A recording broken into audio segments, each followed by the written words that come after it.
ഈ പത്രം വായിക്കുന്നവർക്കറിയാം, അല്ലെങ്കിൽ ഫേസ്ബുക്ക് കുറിപ്പൊക്കെ നോക്കുന്നവർക്കറിയാം, ഈ ഡോക്ടർ ഹാരിസ് ഇടതുപക്ഷ അനുഭാവിയാണ്. അപ്പോൾ ആദ്യമായിട്ട് സമ്മതിച്ചു പ്രശ്നമുണ്ടെന്നുള്ളത്. അതൊരു നല്ല കാര്യമാണ്. പ്രശ്നം ഉണ്ടെന്ന് സമ്മതിച്ചുകൊണ്ട് ഈ എല്ലാവർക്കും കൂടെ ചേർന്ന് പരിഹാരം നിർദ്ദേശിക്കാവുന്ന.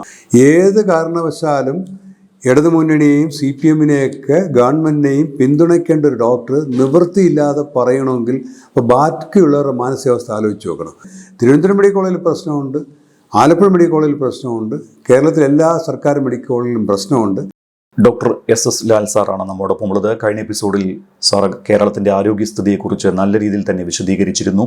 സാർ, മറ്റൊരു കാര്യമുള്ളത്, ഈ ഡോക്ടർ ഹാരിസിന്റെ വാക്കുകൾ കേരളത്തെ താറടിക്കാൻ ശ്രമിക്കുന്നവർ ഉപയോഗിച്ചുവെന്ന വിമർശനമാണ് മുഖ്യമന്ത്രി കഴിഞ്ഞ ദിവസം നടത്തിയിരിക്കുന്നത്. കേരളത്തിലെ മെഡിക്കൽ കോളേജുകളൊക്കെ നല്ല രീതിയിൽ അഭിവൃദ്ധിപ്പെട്ടു എന്ന് പൊതുവിൽ അഭിപ്രായം വന്നു. എന്നാൽ ഇത് തെറ്റാണ് എന്ന് വരുത്തി തീർക്കാനാണ് ചിലർ ശ്രമിക്കുന്നത്. തെറ്റായ ചിത്രമാണ് അവർ ഒരു വിഭാഗം ജനങ്ങളിലേക്കെങ്കിലും എത്തിക്കുന്നത്. നല്ല കാര്യങ്ങൾ ചെയ്യുന്നത് കൊണ്ട് മാത്രം ആ നല്ലത് അങ്ങനെ തന്നെ അവതരിപ്പിക്കപ്പെടണമെന്നില്ല, ബോധപൂർവം ദുർവ്യാഖ്യാനം ചെയ്യുകയാണ് എന്നൊക്കെയാണ് മുഖ്യമന്ത്രി പറഞ്ഞിരിക്കുന്നത്. സാർ, എങ്ങനെയാണ് മുഖ്യമന്ത്രിയുടെ ഈ വിമർശനത്തെ നോക്കിക്കാണുന്നത്? ഇപ്പോൾ ഇതിനകത്ത് ഈ മുഖ്യമന്ത്രി, ആരോഗ്യമന്ത്രിയൊക്കെ ചിലപ്പോൾ വിഷയങ്ങളെല്ലാം നേരെ പഠിക്കുന്നുണ്ടാകില്ല.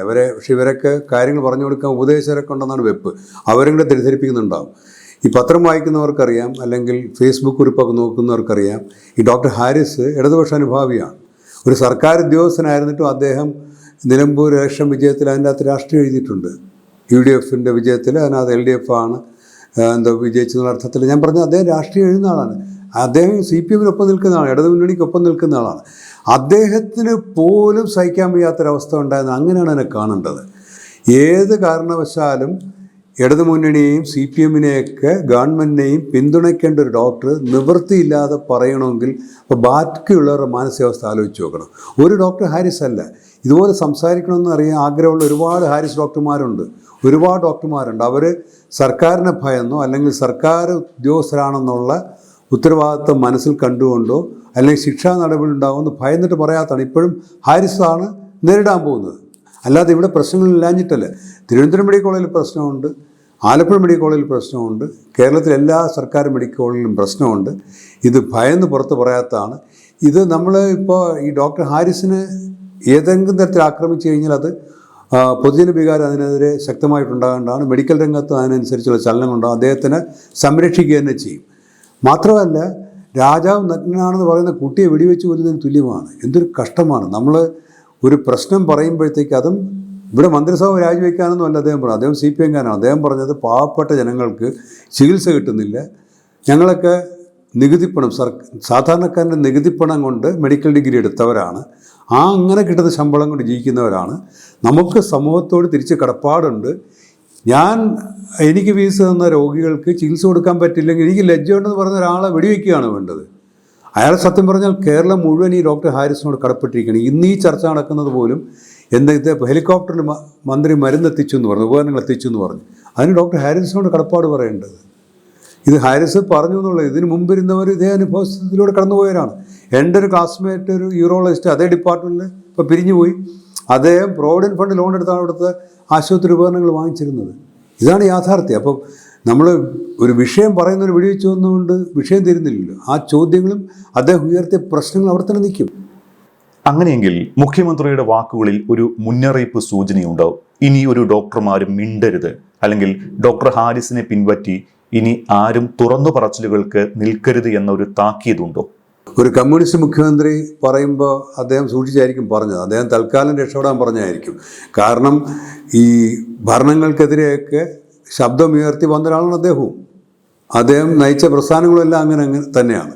അദ്ദേഹം തൊഴിലാളികളുടെ പാർട്ടിയുടെ മുഖ്യമന്ത്രിയാണ്. അപ്പോൾ സാധാരണക്കാർക്ക് വേണ്ടിയിട്ടാണ് അവർ ഭരിക്കുന്നതാണ് പറയുന്നത്. ഈ നാട്ടിലെ സാധാരണക്കാരും തൊഴിലാളികളും പോകുന്ന ആശുപത്രികളാണ് സർക്കാർ ആശുപത്രികൾ. അവിടുത്തെ ഒരു പ്രശ്നം മറ്റൊരു തൊഴിലാളി, ഡോക്ടർമാരും തൊഴിലാളികളാണ്, ജോലി ചെയ്ത് ജീവിക്കുന്നവരാണ്. ഒരാളൊരുത്തൊരു പ്രശ്നം പറയുമ്പോൾ അദ്ദേഹത്തിനെ ഭീഷണിപ്പെടുത്തുക എന്ന് പറഞ്ഞു കഴിഞ്ഞാൽ അത് കേരളത്തിൽ നടക്കില്ല. അത് പറയുമ്പോൾ മുഖ്യമന്ത്രിക്ക് അറിയാമായിരിക്കും. കാരണം അദ്ദേഹവും അദ്ദേഹത്തിൻ്റെ പാർട്ടിയും സൃഷ്ടിച്ച മാതൃകകൾ കേരളത്തിൽ ഇപ്പോഴുമുണ്ട്, ഇപ്പോഴും സൃഷ്ടിച്ചുകൊണ്ടിരിക്കുന്നത്. ഗവർണർ രാജ്ഭവന് മുന്നേയും 4 ദിവസം മുമ്പും യുവജനങ്ങളും വിദ്യാർത്ഥികളും സമരം നടത്തിയില്ലേ? ഇതൊക്കെ അനുഭവിച്ച കാര്യമാണ്. അപ്പോൾ നമ്മൾ അനുവദിച്ചിട്ടില്ലാത്ത കാര്യമായിട്ടാണ് പോലീസ് അറസ്റ്റ് ചെയ്ത് കൊണ്ടുപോകുന്നത്. അപ്പോൾ തെറ്റുണ്ടായിക്കഴിഞ്ഞാൽ അതിനെതിരെ പ്രതികരിക്കണമെന്ന് കേരളത്തിനറിയാം, അതെല്ലാ പാർട്ടികൾക്കും അറിയാം. അതിന് മാതൃക കാണിച്ചു കൊടുത്ത ആൾക്കാരിൽ ഒരാളാണ് മുഖ്യമന്ത്രിയും. അദ്ദേഹത്തിന് അതുകൊണ്ട് ഇവിടെ എതിർ ശബ്ദങ്ങൾ പാടില്ല, അദ്ദേഹത്തിന് പറയാൻ പറ്റില്ല. പിന്നെ ഭരിക്കുന്നവർക്ക് തൽക്കാലം തടി സംരക്ഷിക്കാൻ അതൊക്കെ പറയേണ്ടത്. കേരളത്തിൽ പ്രത്യേകിച്ച് മെഡിക്കൽ വിദ്യാഭ്യാസ രംഗത്തോടും മെഡിക്കൽ രംഗത്തോടൊന്നും പറയാൻ പറ്റില്ല. അത് ഞാൻ മെഡിക്കൽ വിദ്യാർത്ഥിയും കോളേജ് യൂണിയൻ നേതാവായിരുന്ന ആളാണ്, മെഡിക്കൽ സമരം നയിച്ച ആളാണ്. എല്ലാ സമരങ്ങളും ജനങ്ങൾക്ക് വേണ്ടി നയിച്ചതാണ്. സർക്കാരുകൾ തെറ്റായി തീരുമാനം എടുക്കുമ്പോൾ അത് ഏത് പാർട്ടിയും നോക്കാതെ ഞങ്ങൾ ഫൈറ്റ് ചെയ്യുന്നവരാണ്, യുദ്ധം ചെയ്യുന്നവരാണ്. ആ യുദ്ധങ്ങളെല്ലാം ഇവിടെ ശമ്പളം കൂട്ടാൻ വേണ്ടിയിട്ടൊന്നുമല്ല, ജനങ്ങളുടെ പൊതുജനാരോഗ്യ പ്രശ്നം പരിഹരിക്കാനായിട്ടാണ്. അത് ഒരു മുഖ്യമന്ത്രിയുടെ, അത് ഏത് പാർട്ടി ഭരിച്ചാലും ഒരു മുഖ്യമന്ത്രി ഭീഷണിയിലൊന്നും ഈ നാവടക്കാൻ പറ്റുകയില്ല. അത് കേരളത്തിൽ പ്രത്യേകിച്ച് നടക്കില്ല. സർക്കാർ ആശുപത്രികളെ നേരത്തെ ധർമാശുപത്രികൾ എന്നാണ് വിളിച്ചിരുന്നത്. ഇന്ന് ആ വിളിപ്പേര് കളഞ്ഞു കുളിച്ചിരിക്കുന്നു എന്ന് തന്നെ പറയേണ്ടി വരും. സൗജന്യം എന്നത് ഇല്ലേ ഇല്ല. ശസ്ത്രക്രിയയ്ക്ക് വരുന്ന രോഗികളിൽ നിന്നും ബന്ധുക്കളിൽ നിന്നും പിരിവെടുത്ത് ഉപകരണം വാങ്ങേണ്ടി വരുന്ന ഒരു ദുസ്ഥിതിയുണ്ട്. അങ്ങനെ ഇരുന്ന് വാങ്ങിയത് കൊണ്ട് നടത്തുന്ന ശസ്ത്രക്രിയകളുടെ എണ്ണം എടുത്തുകാട്ടി സ്വന്തം വീഴ്ചയ്ക്ക് മറപിടിക്കുന്ന അധികൃതരാണ് ഇന്നുള്ളത്. ഇതിന് എങ്ങനെ മാറ്റം വരും? ആരോഗ്യരംഗത്ത് ഇനി എന്താണ് ചെയ്യാനാകുക? ഇപ്പോൾ ആരോഗ്യരംഗത്ത് അടുത്ത കാലം വരെ പറഞ്ഞുകൊണ്ടത് പ്രശ്നമില്ല എന്നാണ്. പ്രശ്നമില്ലെങ്കിൽ നമുക്ക് പരിഹാരം നിർദ്ദേശിക്കാൻ പറ്റില്ല. 2 ദിവസം മുമ്പ് മന്ത്രി തന്നെ പറഞ്ഞു സിസ്റ്റത്തിൻ്റെ തകരാറാണ്. സിസ്റ്റം എന്ന് പറഞ്ഞാൽ ആരോഗ്യ സംവിധാനമാണ്. അത് നയിക്കുന്നത് പൊളിറ്റിക്കലായിട്ട് അവരും ഡിപ്പാർട്ട്മെൻറ്റ് ആരോഗ്യവകുപ്പ് ഡയറക്ടറുമാണ്. അപ്പോൾ ആദ്യമായിട്ട് സമ്മതിച്ചു പ്രശ്നമുണ്ടെന്നുള്ളത്. അതൊരു നല്ല കാര്യമാണ്. പ്രശ്നം ഉണ്ടെന്ന് സമ്മതിച്ചുകൊണ്ട് ഈ എല്ലാവർക്കും കൂടെ ചേർന്ന് പരിഹാരം നിർദ്ദേശിക്കാവുന്നതാണ്. ഈ പരിഹാരം എന്ന് പറയുന്നത് ഒരു ഒറ്റമൂല്യമൊന്നും ഇതിനകത്തില്ല. ഒരു നാട്ടിലെ ആരോഗ്യവകുപ്പ് ഏറ്റവും നല്ലതാകണമെങ്കിൽ അവിടെ ആരോഗ്യത്തിന് നമ്മൾക്ക് പണം ഇറക്കണം. GDP-യുടെ 16% അമേരിക്കയിൽ അവർ സ്പെൻഡ് ചെയ്യുന്നത്. നമ്മൾ അമേരിക്കയ്ക്ക് തുല്യമാണ് ആരോഗ്യരംഗത്ത് എന്ന് പറയുന്നത്. നമ്മൾ സ്പെൻഡ് ചെയ്യുന്നത് 2% താഴെയാണ്. അപ്പോൾ നമ്മൾ മുതൽ മുടക്കുന്നിടത്ത് മെച്ചം ഉണ്ടാവുകയുള്ളൂ. അപ്പോൾ നമ്മൾ ആരോഗ്യരംഗത്ത് ബജറ്റിൽ തന്നെ വിഹിതം കൂട്ടേണ്ട ആവശ്യകതയുണ്ട്. ബജറ്റ് വിഹിതം കൂട്ടണം. പിന്നെ അത് കൃത്യമായി എല്ലാ വർഷവും ബജറ്റ് കൂടുതൽ പ്രഖ്യാപിക്കണം ആരോഗ്യരംഗത്ത്. കാരണം മന്ത്രി തന്നെ പറഞ്ഞിരിക്കുകയാണ് രോഗികളുടെ എണ്ണം കൂടുകയാണ്. അതനുസരിച്ച് ബജറ്റ് എല്ലാ വർഷവും കൂട്ടേണ്ട ആവശ്യമുണ്ട്. പിന്നെ കിട്ടുന്ന കൃത്യമായിട്ട് ഉപയോഗിക്കണം. വളരെ സുരക്ഷിതമായിട്ട് കാര്യങ്ങൾ നടക്കാൻ വേണ്ടിയിട്ട് വളരെ കൃത്യമായിട്ടുള്ള ധനവിനിയോഗം ഉണ്ടാകുകയും വേണം. അതിവിടെ പരാജയപ്പെടുന്നുണ്ട്. പിന്നെ പ്രയോറിറ്റി വേണം. നമുക്ക് സ്വകാര്യ മേഖലയോട് നമ്മൾ മത്സരിക്കേണ്ട കാര്യമില്ല. സ്വകാര്യ മേഖലയെ ശത്രുതയോടെയാണ് മന്ത്രിമാരെ കാണുന്നത്. സ്വകാര്യ മേഖല ഒരു യാഥാർത്ഥ്യമാണ്. സർക്കാരിന് എല്ലാ പ്രശ്നങ്ങൾക്കും പരിഹരിക്കാൻ പറ്റില്ല.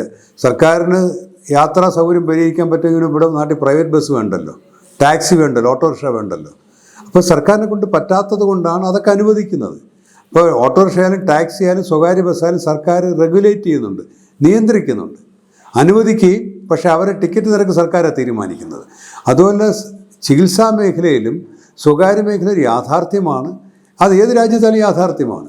പക്ഷെ അവരെ റെഗുലേറ്റ് ചെയ്യും. അവരാൽ ജനങ്ങൾക്ക് ബുദ്ധിമുട്ടുണ്ടാകാതെ നോക്കുകയാണ് വേണ്ടത്. പിന്നെ തന്നെ മറ്റ് സംവിധാനങ്ങൾ, ഇൻഷുറൻസ് സംവിധാനങ്ങൾ, സ്വകാര്യ ആശുപത്രികളിലും പാവപ്പെട്ടവർക്ക് സൗജന്യമായിട്ട് ചികിത്സ കിട്ടുകയും അത് സർക്കാർ അത് കോമ്പൻസേറ്റ് ചെയ്യും. ഇങ്ങനത്തെ ഒരുപാട് കാര്യങ്ങൾ ഇവിടെ ചർച്ച ചെയ്യാനുണ്ട്. ഇതിനൊരു ഒറ്റമൂലിയില്ല. പക്ഷേ ആദ്യമായിട്ട് വേണ്ട ഇവിടെ ഒരു പ്രശ്നമുണ്ടെന്നുള്ള അംഗീകരിക്കുകയും അതിപ്പോൾ മന്ത്രി അംഗീകരിച്ചു. ആ പ്രശ്നത്തിന് പരിഹാരം കൂട്ടായിട്ടാണ് വേണ്ടത്. ഒരു പാർട്ടിയോ ഒരു മുന്നണിയെന്ന് വിചാരിച്ച കേരളത്തിൽ ആരോഗ്യ പ്രശ്നം പരിഹരിക്കാൻ പറ്റില്ല. മുഴുവൻ ജനങ്ങളുടെയും സഹകരണം വേണം. തിരുവനന്തപുരം മെഡിക്കൽ കോളേജ് ഉൾപ്പെടെയുള്ള മെഡിക്കൽ കോളേജ് റെഫറൽ ആശുപത്രികളാണ്. തലവേദന വന്നു കഴിഞ്ഞാൽ ആ പ്രദേശത്തുകാരൻ മെഡിക്കൽ കോളേജിൽ പോയി തിരക്കുണ്ടാക്കുന്ന തെറ്റാണ്. പക്ഷെ അവരെവിടെ പോവും? തൊട്ടടുത്ത് എതിരെയുള്ള പ്രൈവറ്റ് ആശുപത്രി പോയാൽ അതിന് താങ്ങാൻ പണമുണ്ടാകില്ല.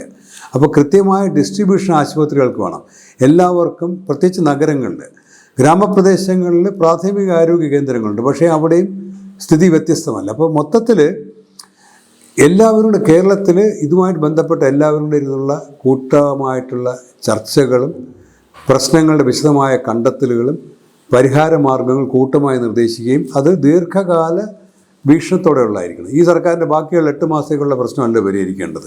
കാരണം ഈ സർക്കാർ കഴിഞ്ഞാലും ജനങ്ങൾ ഇവിടെ ജീവിച്ചിരിക്കുമല്ലോ. പുതിയ സർക്കാരുകൾ വന്നു പോയാലും ജനങ്ങൾ ഇവിടെ ജീവിച്ചില്ലേ പറ്റുള്ളൂ.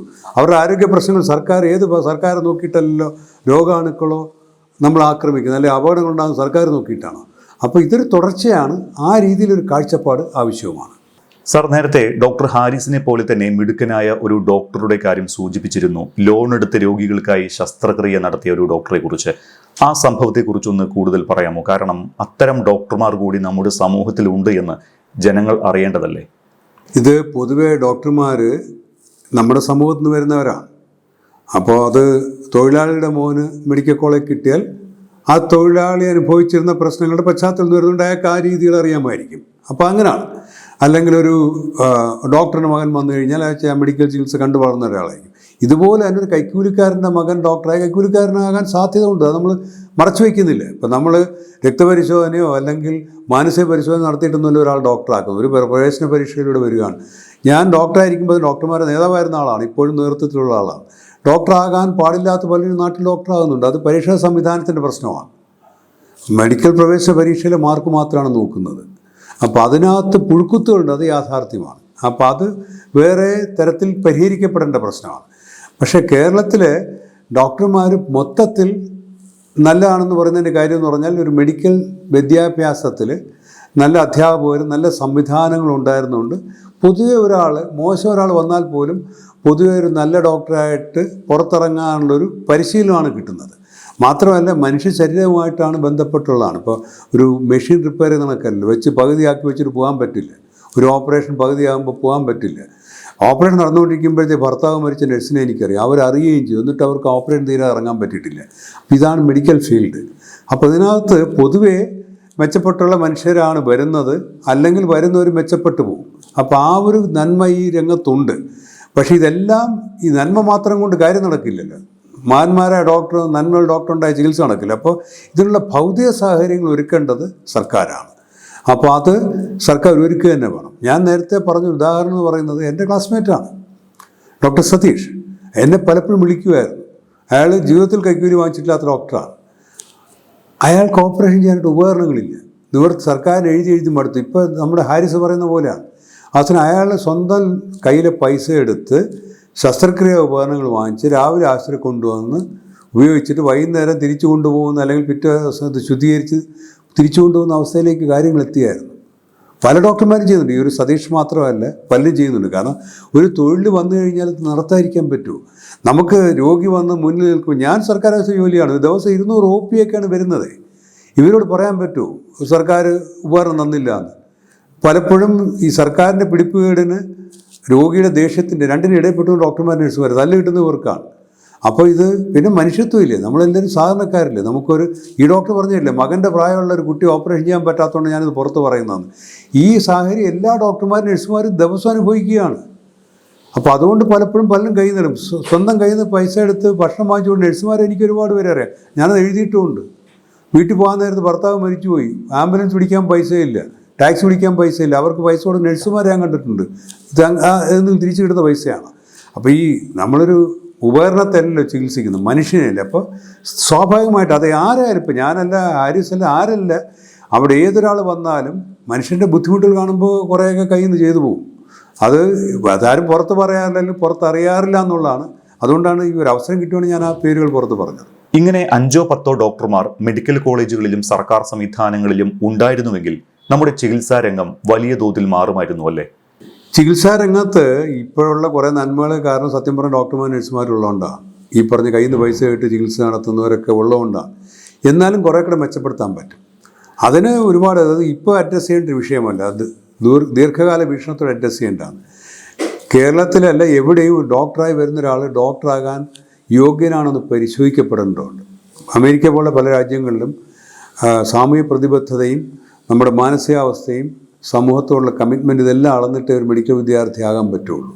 അതിനൊരുപാട് മാർഗങ്ങളുണ്ട്. വെറുതെ പ്രവേശന പരീക്ഷയുടെ മാർക്ക് അനുസരിച്ചല്ല ഡോക്ടറാകുന്നത്. പ്രവേശന പരീക്ഷയുടെയൊക്കെ പരീക്ഷ മാർക്കുകൾ നോക്കും, പക്ഷെ അതൊരു ഘടകം മാത്രമാണ്. പക്ഷെ നമുക്കത് പറ്റാത്തതിൻ്റെ സാഹചര്യമുണ്ട്. പിന്നെ ഞാനുൾപ്പെടെ നഗരത്തിൽ ജനിച്ചു വളർന്ന ഒരാളാണ്. അപ്പോൾ എനിക്ക് സാധാരണ കുടുംബത്തിൽ നിന്നാണെങ്കിൽ പോലും, പൊതുവിദ്യാലയങ്ങളിൽ പഠിച്ച ആളാണെങ്കിൽ പോലും, എൻ്റെ അച്ഛൻ്റെ അമ്മയുടെയൊക്കെ ഗ്രാമങ്ങളിലുള്ള പൊതുവിദ്യാലയങ്ങളിൽ പഠിച്ച കുട്ടികളെക്കാൾ എനിക്കൊരുപാട് നേട്ടം ഉണ്ടായിട്ടുണ്ട്. അപ്പോൾ തിരുവനന്തപുരം നഗരത്തിൽ പഠിച്ച എനിക്ക് കിട്ടിയ നല്ല അധ്യാപകർ, കോളേജ്, സ്കൂള്, ട്യൂഷൻ, ഇതൊന്നും എൻ്റെ ഇതേ കുടുംബത്തിലുള്ള കുടുംബാംഗങ്ങൾ കിട്ടിയില്ല. ഒരുപക്ഷെ എന്നേക്കാൾ മിടുക്കരായിട്ടുള്ള എൻ്റെ കുടുംബത്തിൽ ഈ നാട്ടിൻപുറങ്ങളിലെ കുട്ടികൾ ഡോക്ടറായിട്ടില്ല.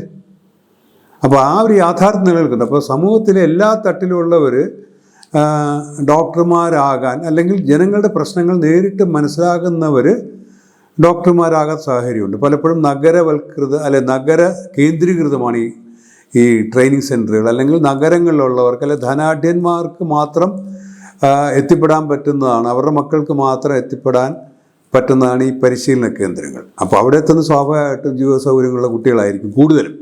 ഞാനൊക്കെ രണ്ടാമത്തെ എൻട്രൻസ് ബാച്ചാണ്. ആ സമയത്ത് പോലും പാവപ്പെട്ടവരുടെ വീട്ടിൽ നിന്നും സാധാരണ വീടുകളിൽ നിന്നൊക്കെ കുട്ടികൾ ഒരുപാട് വരുന്നുണ്ട്. ഇപ്പോൾ ഒരു റേഷ്യോ തിരിച്ചാണെന്ന് ഞാൻ മനസ്സിലാക്കുന്നത്.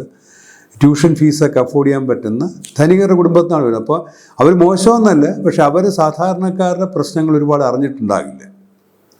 അപ്പോൾ ഈ നമ്മുടെ ഈ ഡോക്ടർ ഹാരിസ് പോലും ഒരിടത്തരം കുടുംബത്തിൽ വരുന്നതുകൊണ്ടാണ് അയാൾക്ക് ഈ വരികൾ പറയാൻ കഴിയുന്നത്. അപ്പോൾ അതൊരു ഇപ്പോൾ പരിഹരിക്കേണ്ട പ്രശ്നമല്ല. മെഡിക്കൽ രംഗത്ത്, മെഡിക്കൽ വിദ്യാഭ്യാസ രംഗത്ത് ദീർഘകാല വീക്ഷണത്തോടുകൂടി എന്നാൽ ചെയ്യേണ്ട പ്രശ്നം തന്നെയാണ്, പരിഹരിക്കേണ്ട പ്രശ്നം തന്നെയാണ്. വളരെ നന്ദി സാർ, ഇത്രയും നേരം പ്രതികരിച്ചതിന്.